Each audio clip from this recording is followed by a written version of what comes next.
the new Poison Ivy. Thank you so Oh my much for gosh. speaking. Thank you so much for speaking with the Nerds of Color today. How are you?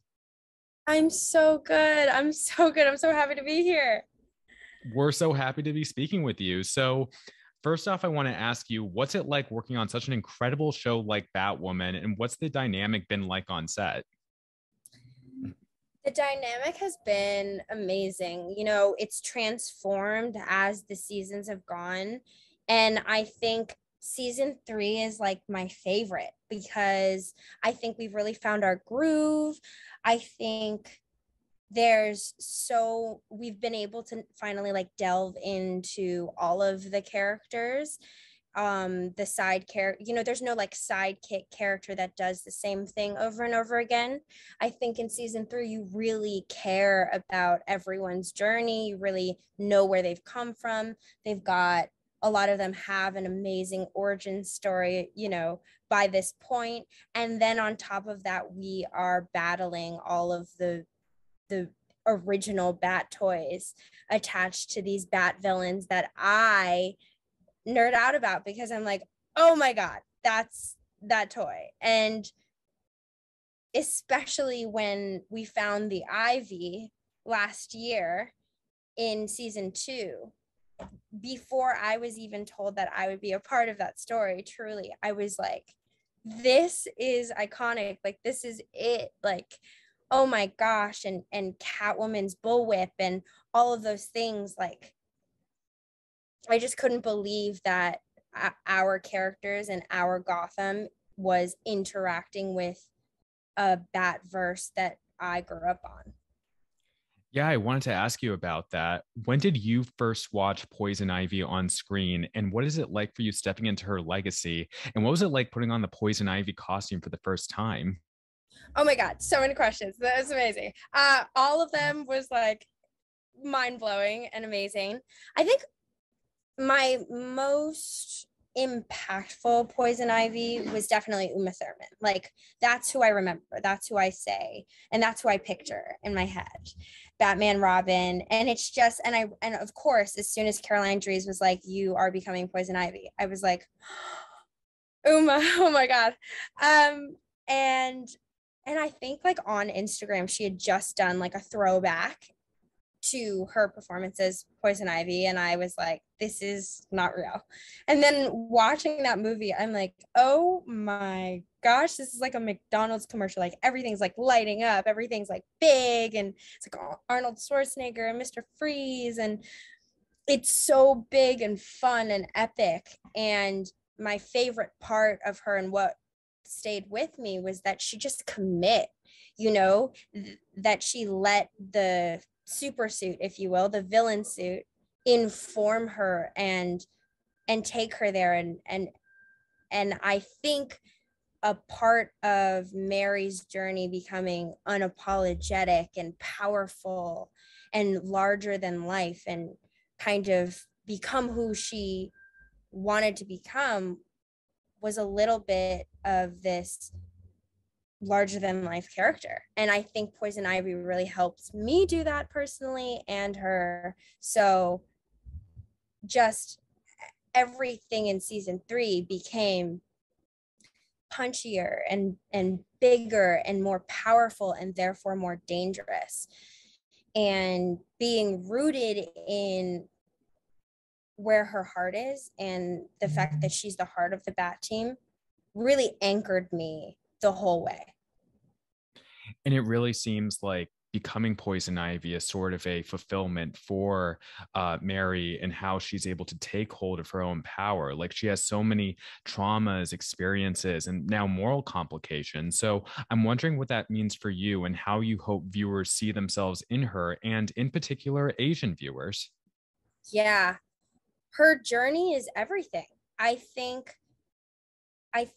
like I had mentioned before, like, her, if we just take her origin story, she's a parent that is killed at the hands of her sister, which is already Oh my gosh, so much. And then there's the whole hashtag of protect Mary, not for nothing, but she is always kind of comically kidnapped, tortured, and she uses her own wits, or she, Batwoman comes and saves her just in time. And, she is the reason for so many characters. And I think, yeah, like Caroline Dries really describes her as the heart of the Bat team. So I think that was a really exciting launch point. Like, to go from good to evil, I was given as an actor such a full, delicious plate, and a really challenging one at that. And now for Asian representation, to have and be a character who feels overlooked, that her voice is not important, that her skills are not valued. I think that's something that not just Asian kids experience, but kind of a trope that we've seen. But I think the really epic part of our story is that if you look at Mary, she's not meek, she's not shy, she's not mousy, she doesn't make herself smaller. And yet, like, that's the experience that she's still having. So what does that say something about how we are viewing Asian people or our Asian friend, And I thought that was a really nuanced, slight, but very important difference that we can comment from, a bird's eye view up, but it's not a stereotype. We're not playing into a trope. Like, the characters are not aware of that. And Absolutely, yeah. that was a really cool difference to me, and I attribute that to the entire writers room, because that's not easy.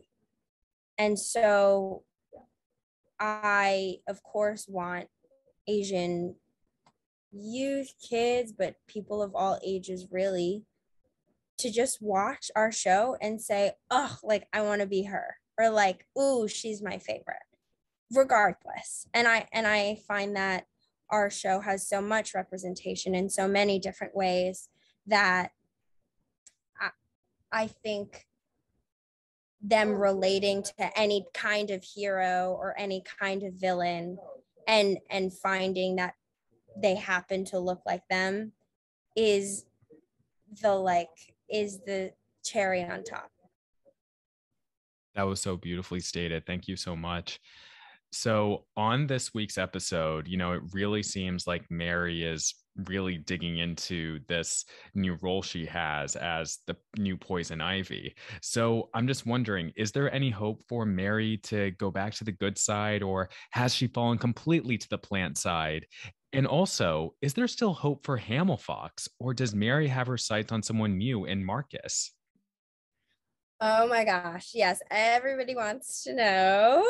At this point in time, Mary has like full Poison Ivy power. She has gone over.